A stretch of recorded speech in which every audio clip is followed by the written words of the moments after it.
Hello students, I am Ashish Kumar Murao from Guru Dronacharya Institute.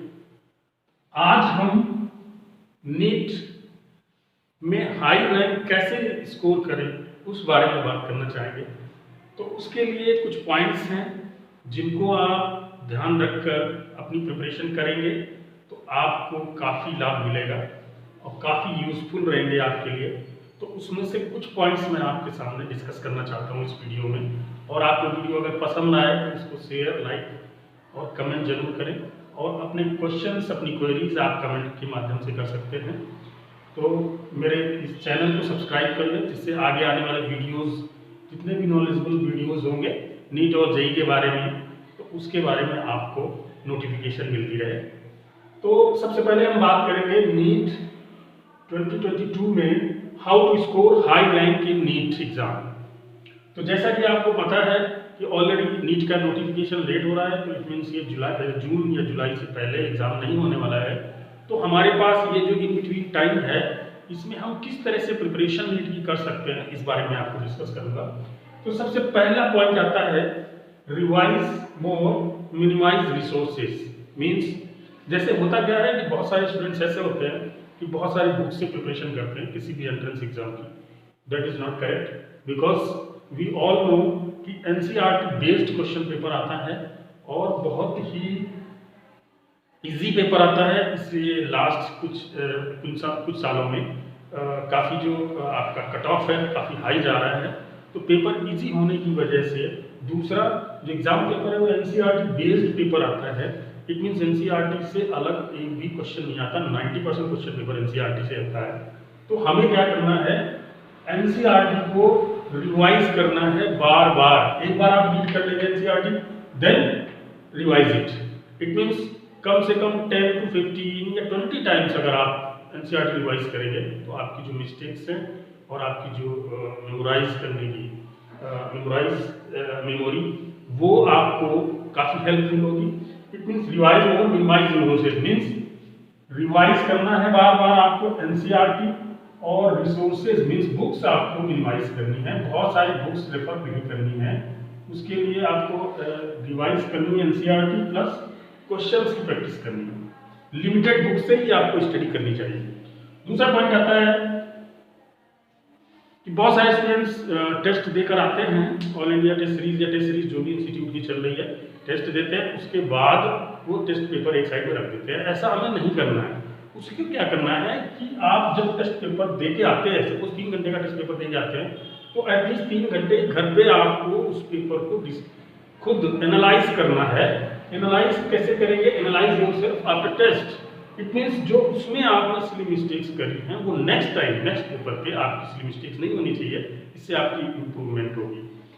तीसरा point आता है कि कंटेंट को किस तरह से हम तैयार कर सकते हैं। तो कंटेंट तैयार करने का एक ही तरीका है, रीड, समराइज। इट मीन्स हमने एनसीईआरटी रीड कर रहे हैं और उसकी साथ में नोट्स बनाते जा रहे हैं, नोट्स को समराइज करते जा रहे हैं। इट मीन्स जो एनसीईआरटी का कंटेंट है उसको हम नोट्स की फॉर्म में, शॉर्टेस्ट फॉर्म में समरी करनी है, जिससे वो हमें नेक्स्ट टाइम रिवाइज करने में आसानी है। उसके बाद उसी समराइज पेपर से आपको रिवीजन करना है।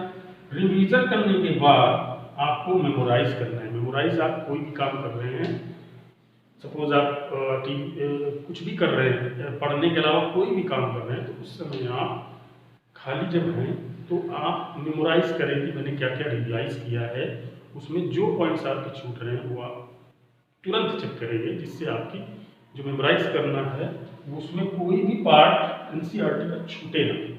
तो उसमें क्या होता है, जैसे रीड तो 100% स्टूडेंट्स करते हैं, लेकिन समराइज 10% स्टूडेंट ही करते हैं। समराइज करने के 2 तरीके हैं, आप नोट्स के माध्यम से समराइज कर सकते हैं या एनसीईआरटी में ही अंडरलाइन कर सकते हैं। दूसरा, समराइज तो 10% स्टूडेंट कर लेते हैं, लेकिन 1% स्टूडेंट उसको रिवाइज करते हैं। और मेमोराइज तो बहुत ही कम स्टूडेंट, 0.1% स्टूडेंट्स हैं जो मेमोराइज करते हैं। लेकिन टॉप रैंकर्स यही होते हैं जो पढ़ाई के अलावा जो भी समय होता है उसमें भी अगर मेमोराइज कर रहे हैं, रिवाइज कर रहे हैं अपने आप, इट मीन्स वही स्टूडेंट टॉप स्कोरर होते हैं। तो ये तो हो गई आपका पढ़ने का मेथड के बारे में। दूसरा सबसे मेन पार्ट आता है हमें 4 पॉइंट, आपको previous year question solve paper जरूर सॉल्व करने हैं। उससे आपको हेल्प क्या होगी, लेवल ऑफ क्वेश्चंस प्रैक्टिस होगी और आपको किस तरह क्वेश्चंस आते हैं उसकी प्रैक्टिस हो जाएगी। और 10 ईयर के एटलीस्ट 10 ईयर के लास्ट 10 ईयर के आप क्वेश्चंस अगर आप टॉपिक वाइज या पूरा क्वेश्चन पेपर सेट आप प्रैक्टिस करते हैं तो उससे आपकी प्रिपरेशन जो है बहुत अच्छी हो जाएगी और उसमें जो आपकी मिस्टेक्स हैं, जो आपकी एक्यूरेसी है, स्पीड है, वो आपकी बढ़ जाएगी। नेक्स्ट पॉइंट आता है नॉलेज एंड स्पीड। अगर आप मेमोराइज कर रहे हैं तो आपको नॉलेज तो हो गई, लेकिन अब हमें क्या करना है, नॉलेज के साथ साथ आपको प्रैक्टिस करनी है टेस्ट क्वेश्चंस की, जिससे आपकी स्पीड बढ़ जाए। देखिए क्वेश्चन पेपर चूंकि इजी आता है तो कट ऑफ हाई जाता है, it means question paper easy होने की वजह से क्वेश्चंस तो आप कर लेंगे, लेकिन जो स्टूडेंट कम समय में क्वेश्चन पेपर को सॉल्व कर पाएगा और स्पीड और एक्यूरेसी उसकी अच्छी रहेगी, एक्यूरेसी जो सिली मिस्टेक्स है वो नहीं करेगा, उसका सिलेक्शन हो जाएगा। तो नेक्स्ट क्वेश्चन आता है, नेक्स्ट पॉइंट आता है strategy invest in micro plan. हाँ, दूसरी चीज़ है, जब भी हम कोई प्रिपरेशन करते हैं तो उसमें अगर हम प्लान नहीं करेंगे, प्लानिंग से स्ट्रेटजी से अगर हम पढ़ाई नहीं करेंगे तो हम हाई स्कोर नहीं कर सकते। क्लियर तो कर लेंगे, कट ऑफ क्लियर हो जाएगा, लेकिन हाई स्कोर अगर आपको रैंक करना है तो आपको एक स्ट्रेटजी बना के प्लानिंग करनी होगी और जो छोटी छोटी सिली मिस्टेक्स हम क्वेश्चंस को सॉल्व करने में करते हैं वो आपको दूर करनी होगी।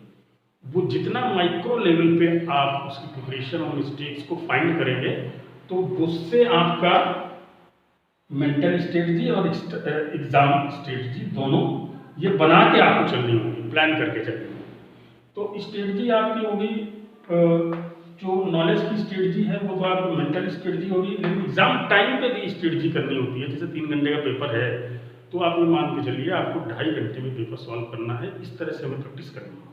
क्योंकि 10 से 15-20 मिनट तो आपको सीट और वो सारी चीज़ों में लग जाता है, तो हमारे पास 2.5 घंटे होते हैं जिसमें हमें पेपर सॉल्व करना होता है, वो भी कंप्लीट एक्यूरेसी से, हाई एक्यूरेसी से करना है। आप बहुत ज़्यादा स्पीड से करेंगे तो आपकी मिस्टेक होने के चांस रहेंगे, लेकिन जब आपकी प्रैक्टिस अच्छी होगी तो स्पीड से करेंगे तो एक्यूरेसी के साथ ही आपके क्वेश्चन सॉल्व होंगे।